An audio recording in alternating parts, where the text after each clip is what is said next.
Well, it was a great trip to Miami. I'm happy to be home. And I've noticed there's criticism about the new stadium. It looks empty. This is the talk everywhere.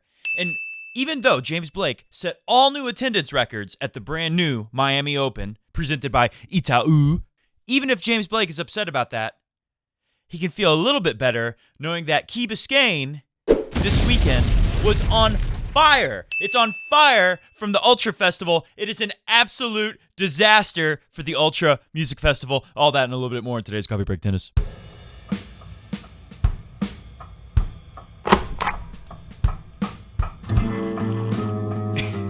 I know it's terrible, but you gotta admit it's kind of funny and very ironic. Today, on a very quick Coffee Break Tennis, we'll talk about the clay season that's coming up and who has points to defend. I'll give you a hint. One person has 0. We'll talk about a couple landmark Federer numbers, and we also talk about those darned empty seats. Welcome to Coffee Break Tennis. I am your host with the perfectly coiffed RF hair, Matt Bradshaw, the ultimate Fed head, the original Fed head, and this is the fastest growing tennis talk show in the world, El Mundo. So let's get right into this seats business. Take a look. What do we have here? This is from Tennis 365. Revealed extravagantly expensive ticket prices affecting attendance at the Miami Open. Thousands of tickets remain unsold for Sunday's Miami Open final between Roger Federer and John Isner. I mean, listen to this. With a pair of top-priced tickets in the lower bowl for Sunday's final costing $4,528. The empty seats have been a major headache for tournament organizers, and ticket prices compare unfavorably to events such as the ATP World Tour Finals, WTF, in London, where the cheap seats are available for £17 or $19. Moving the event from the Crandon Park base to the makeshift venue inside the Miami Dolphins NFL Stadium was a contentious move, with players often saluting the surface as Florida venue as one of the best in the game, and top players like Andy Murray using the courts for the off-season practice. Roger Federer said, "People were saying this court was very slow, but I'm not sure. The ball does not fly and bounce as much as Indian Wells. We're enjoying it here." Look, I've seen so much stuff about this, and I talked about it a little bit before. If I can flash some pictures. Remember some years ago, they were saying, oh, the French Open, the seats are half empty, but the tickets are sold. Why are they empty? Oh, because the French are taking a leisurely lunch in between sessions. I did notice that here in Miami. That's always been the case in Miami. There's always like a lot of people there, especially with the nicer seats, that are just more about the event and the experience and not the biggest tennis fans. There's always a certain percentage of people there. I'm sure every tennis tournament in the world is like that. Sometimes, they're just hanging out having drinks. And James Blake, they did a great job. It seems silly after going to Crandon Park and seeing you're on this beautiful tennis island.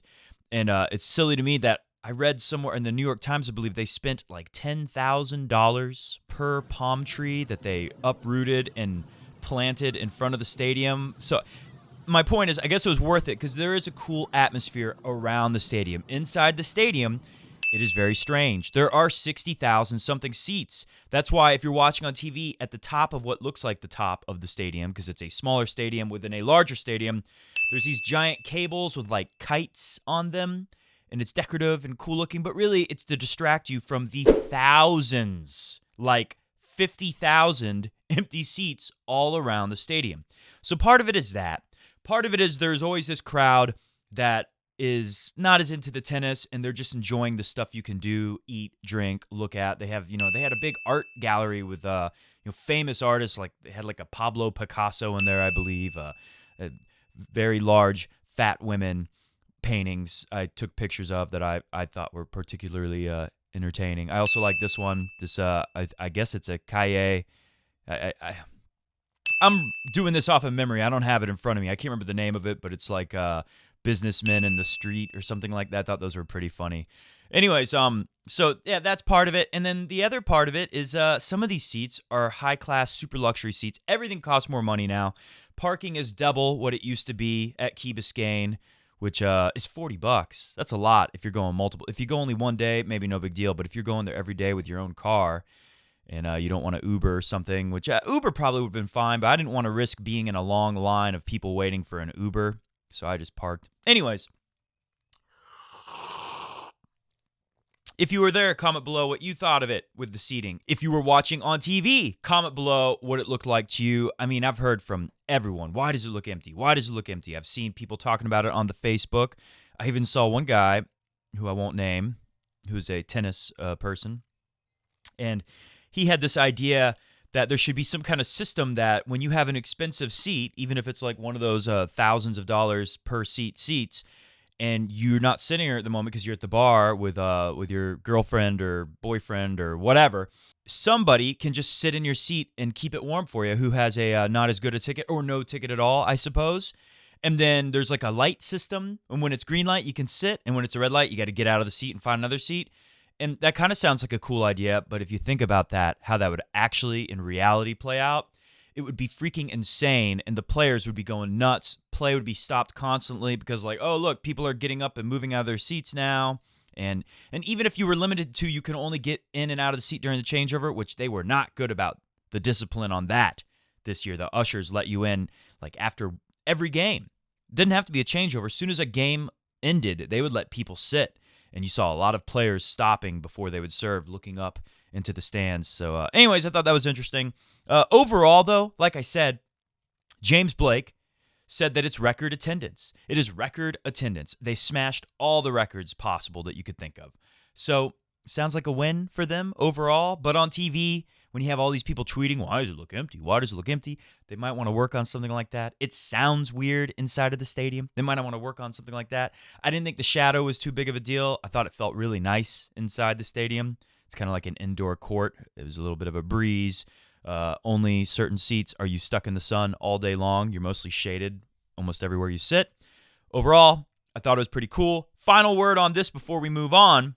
I did wonder, is James Blake upset? Because Damian and I were tweeting, and Damian said something about James Blake's not going to be happy if they don't sell more seats, or I can't remember. I'm going to put it on the screen. I know I have it. I just don't remember exactly what it said because it happened days ago.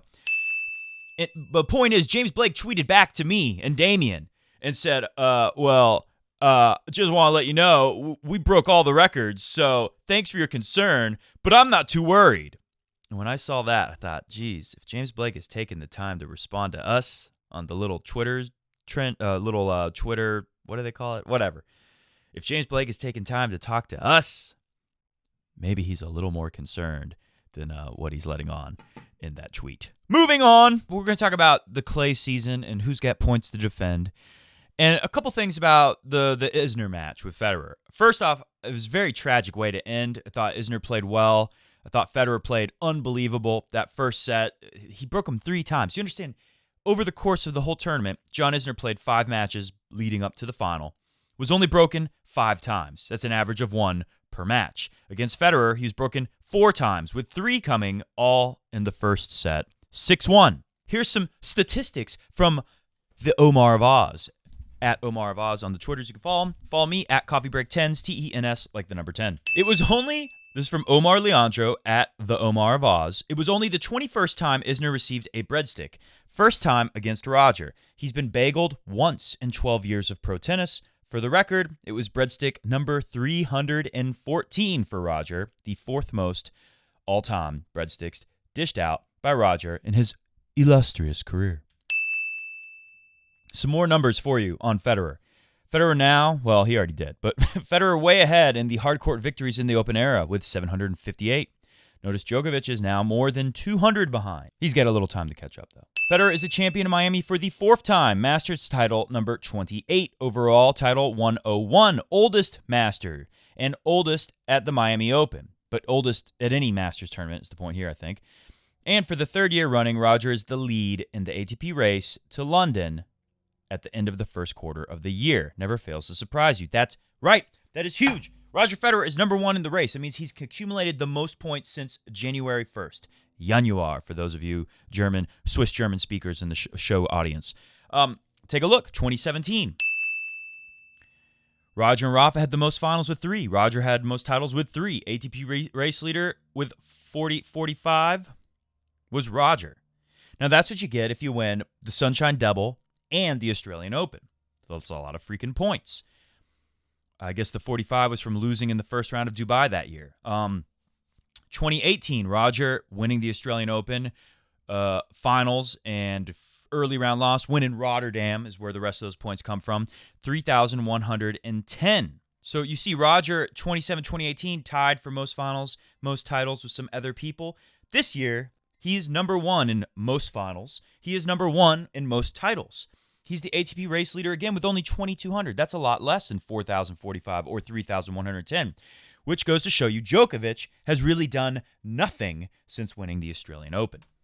So a couple quick more things about that match. Roger pitched a perfect game, is what I've been saying on the Twitters.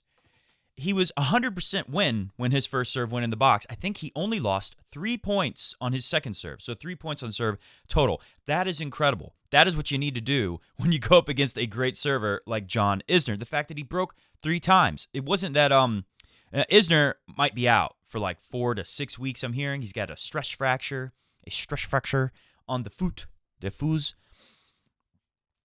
During the match, and again, this is in the second set, I don't know 100% if maybe Isner was affected by it, was feeling some pain early on, but it was after he was pretty much toast when he went to the trainer and said, I think I might have broke my foot or broke my ankle or something like that. So very scary, very sad way to end.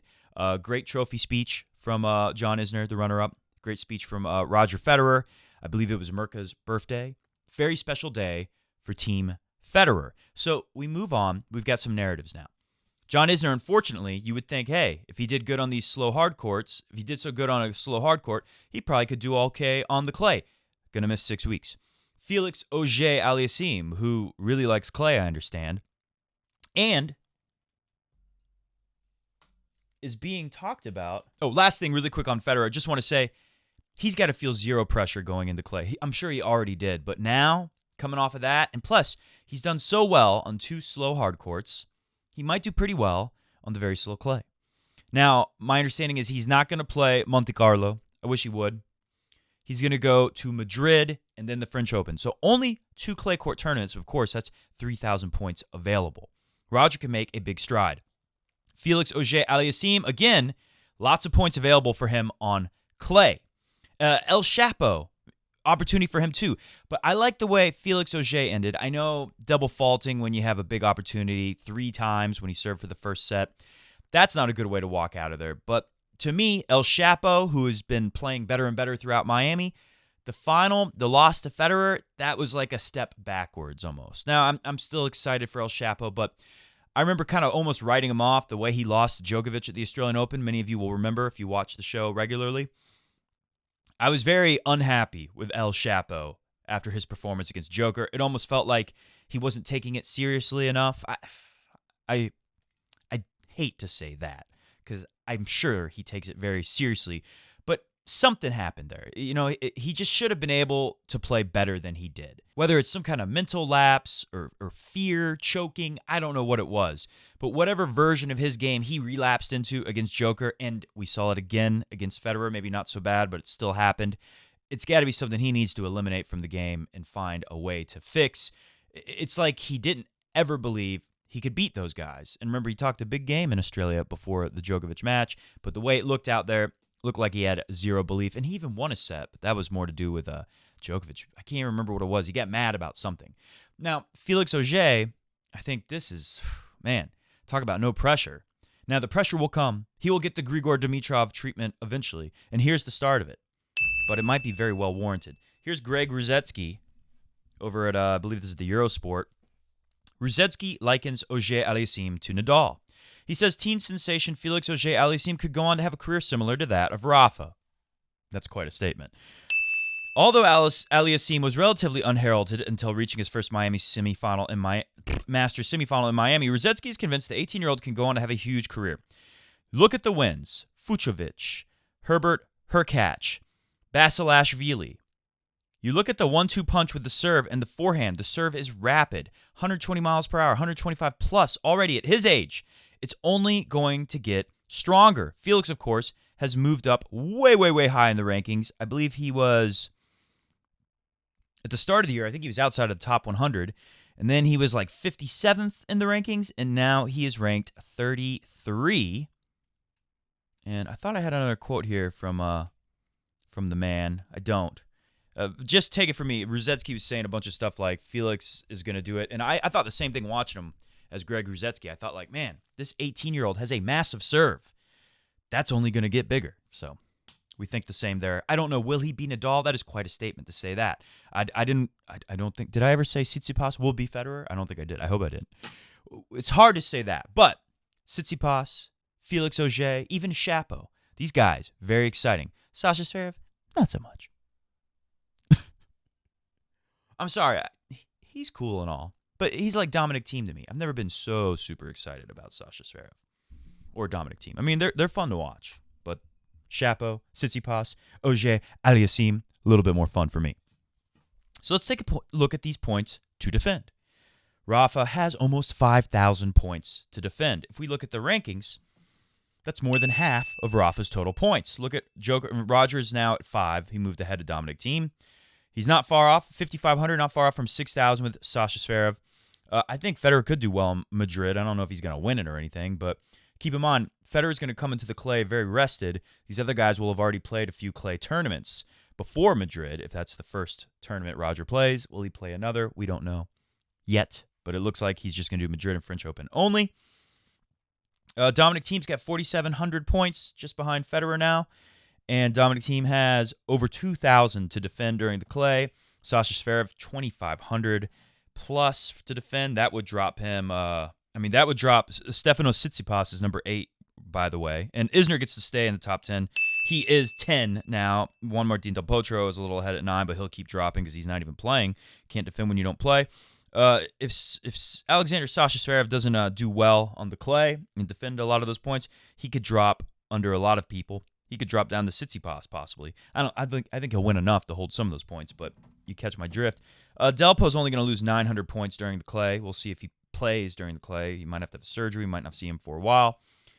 Who else? Cecchinato, if you remember. Cecchinato, he's got over 1,000. Where's Djokovic on this list? Tsitsipas a little over 500. Djokovic a little over 800 points to defend. So this is a very fascinating clay season we go into. Djokovic way ahead of the pack at over, did I say 11,000? Nadal over 8,000, almost 9,000. Djokovic could keep his hold ahead of Nadal. And I think Roger Federer, he's not going to add too many. Let's say between the two tournaments, let's go conservative. What will the rankings look like when we go to Wimbledon after clay is all over? I'm sure Nadal will have a great chance. I've heard the word is he's already been practicing on clay for over a week now. We could see Nadal holding those points and winning everything again, but he can't really go up. He's going to be there still. Djokovic, he'll probably go up a little. It's hard to imagine him doing worse than 855, but then who would have thought he'd do, less than 1,000 points during the Sunshine Double?